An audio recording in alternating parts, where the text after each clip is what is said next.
Dans cette vidéo, je vous donne tout simplement les 7 newsletters que je suis. Il y a des francophones, il y a des anglophones, ça parle de productivité, de business, d'entrepreneuriat. Bref, tout ce que j'adore. Vous allez voir que dans les newsletters que je vous propose, il y a beaucoup de créateurs indépendants, ce qui permet d'éviter d'être trop biaisé par rapport à une entreprise ou une autre. Je rappelle que dans un monde où il y a toujours plus en plus de contenu, il est important de sélectionner ses sources d'informations et de les lire au meilleur moment. Je rappelle du coup que vos newsletters ne sont pas du tout obligés d'être sur votre boîte mail. Moi, j'utilise Feedly par exemple pour pouvoir les lire à un moment qui soit spécifique à la lecture de newsletter, non pas quand on est en train de gérer ses to-do sur ses emails par exemple. Et comment est-ce qu'on fait pour les ramener dans Feedly? Alors c'est comme je l'avais montré dans une autre vidéo avec un outil qui s'appelle Kill the Newsletter qui permet de transformer n'importe quel newsletter en flux RSS et de le mettre dans Feedly. Voilà, ça c'est cadeau avant de commencer et on commence tout de suite avec la première newsletter que j'adore.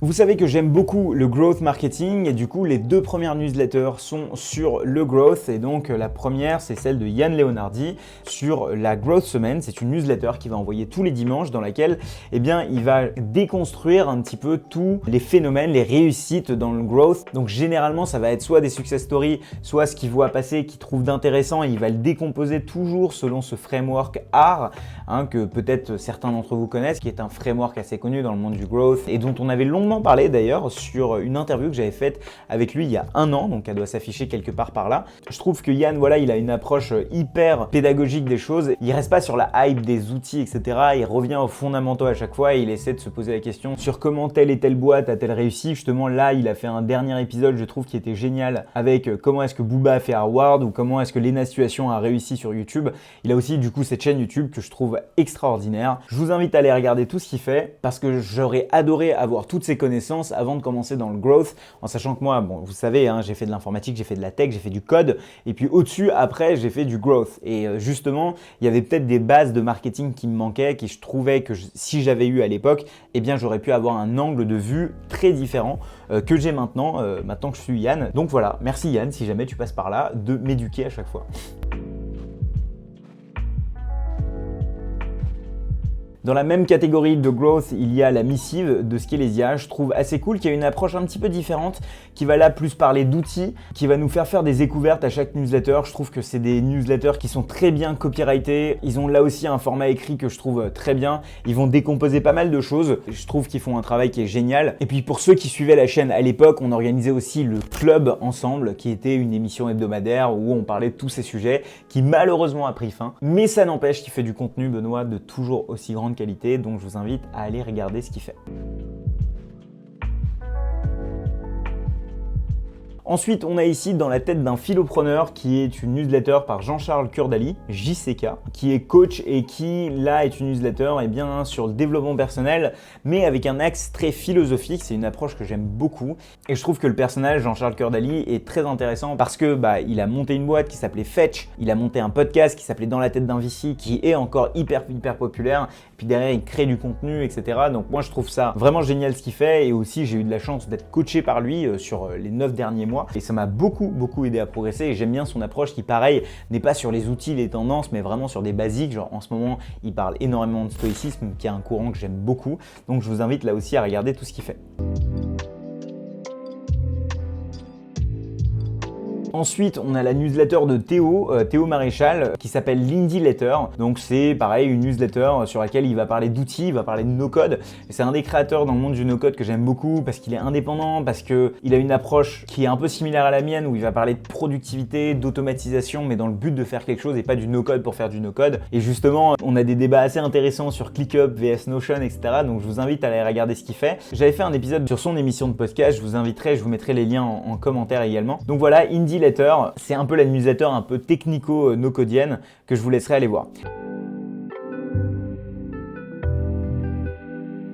Maintenant, pour revenir un peu dans le growth, on va parler de copywriting et il y a la newsletter de Nina Ramen. Je la connais depuis pas mal d'années, elle travaillait à l'école du recrutement avant, puis après elle a travaillé chez Germinal et pour moi, c'est une des personnes en France sur le copywriting qui est là. Et étant donné que c'est une discipline sur laquelle j'essaie de progresser un petit peu, donc je vous invite, si jamais vous êtes intéressé par le copywriting, à vous inscrire à sa newsletter. Elle envoie énormément de bons conseils et justement, elle envoie de l'actionnable et pas du bullshit. Elle va vraiment donner des éléments concrets et pas faire en sorte que vous lisiez 5 pages de vente pour pouvoir acheter quelque chose derrière. Donc voilà, ça je trouve ça génial ce qu'elle fait, donc n'hésitez pas à vous abonner. Les amis, si jamais vous êtes en train d'apprécier cette vidéo, si vous êtes en train de découvrir des choses, n'hésitez pas à mettre un petit like en dessous de cette vidéo, ça aide énormément l'algorithme et surtout ça m'aide à faire découvrir ces newsletters à encore plus de monde. N'hésitez pas, si jamais vous vous abonnez à une de ces newsletters et que vous ajoutez ces créateurs, de leur dire que vous venez de ma part, ça leur fera plaisir. Allez, maintenant on passe aux dernières newsletters qui sont cette fois-ci en anglais. Maintenant pour les newsletters anglophones, alors là c'est là que le game commence vraiment. Il y a évidemment la newsletter de Product Hunt, vous verrez beaucoup de chats sur Product Hunt, mais Product Hunt, pour ceux qui ne connaissent pas, c'est un site qui tous les jours va recenser un certain nombre d'outils. Voilà, par exemple, iFury, c'est un des outils que j'utilise, je vais aller l'upvoter. Ça veut dire quoi? C'est-à-dire que je vais aller lui donner un point pour qu'il soit plus visible sur la plateforme et tous les jours il y a un top 3 des outils qui sont proposés et upvotés et donc tous les jours des gens viennent et proposent des nouveaux outils sur Product Hunt. Et en fait, la newsletter de Product Hunt, c'est tout simplement une newsletter hebdomadaire ou journalière dans laquelle ils vous disent à peu près quels sont les nouveaux produits qui sont sortis. Donc si vous voulez rester au top, vraiment, c'est la newsletter à regarder au niveau des produits qui sortent. Ensuite, on arrive sur cette newsletter qui est la seule newsletter payante que je paye d'ailleurs. Je crois qu'elle coûte vraiment pas cher, genre 5 € sur l'année ou quelque chose comme ça, ou 10 € sur l'année. Bref, je l'ai payé en une fois et c'était, je crois, 10 €. Et en fait, c'est un collectif de personnes qui écrivent. Et donc, dans ce collectif, il y a des créateurs que j'aime beaucoup, comme Thiago Forte qui va parler de productivité, comme Nathalie Hassan qui va parler dans ce moment de NFT, de productivité. Il y a aussi Lee Jin qui a vraiment créé le concept de créateur économie. On va parler de leadership, de culture. Et je trouve que, pareil, là, c'est du contenu qui est créé par des créateurs indépendants et justement je trouve que leur voix est hyper intéressante et c'est tous en fait des stars dans leur domaine. C'est pourquoi je paye cette newsletter.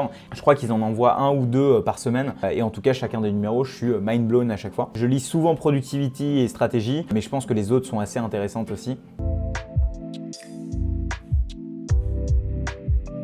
Ensuite, on a la newsletter de David Perel. Alors David Perel, c'est pareil, un des créateurs de ce siècle que j'aime beaucoup, qui fait énormément de l'écriture, donc qui a d'ailleurs un bootcamp d'écriture, une cohorte d'écriture qui est une des cohortes, donc c'est-à-dire c'est des formations en groupe qui s'organisent et je crois que c'est un des créateurs aujourd'hui sur internet qui est seul dans sa création de contenu. Évidemment, il travaille avec des assistants, des choses comme ça, mais voilà, il a un podcast, il a un blog, ce blog-là, il a cette newsletter, il a aussi ce cours et il va parler de business. Il va parler d'éducation en général, où va le monde de l'éducation aujourd'hui, de l'éducation pour les pros, mais aussi pour les créateurs. Et évidemment, je trouve qu'il écrit très très bien. Vous le savez, je lis pas énormément, je mets tout ça moi dans Speechify pour écouter, mais j'adore ce qu'il fait et pareil, il donne du contenu hyper actionnable et ça j'adore.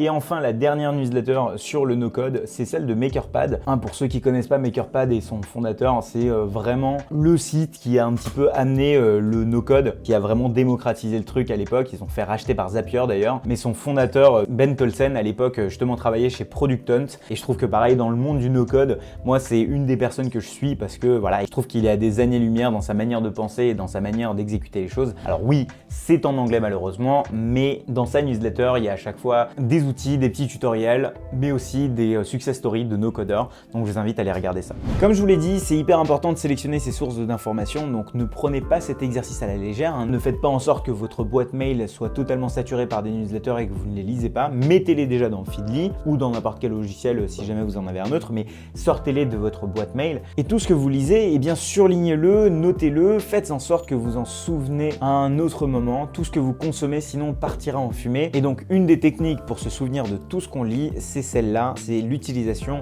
de Readwise. Et j'en parle beaucoup en détail dans cette vidéo, donc je vous laisse aller voir ça et on se retrouve de l'autre côté du coup dans cette vidéo qui était dans le passé, un truc comme ça. Bref, à tout de suite.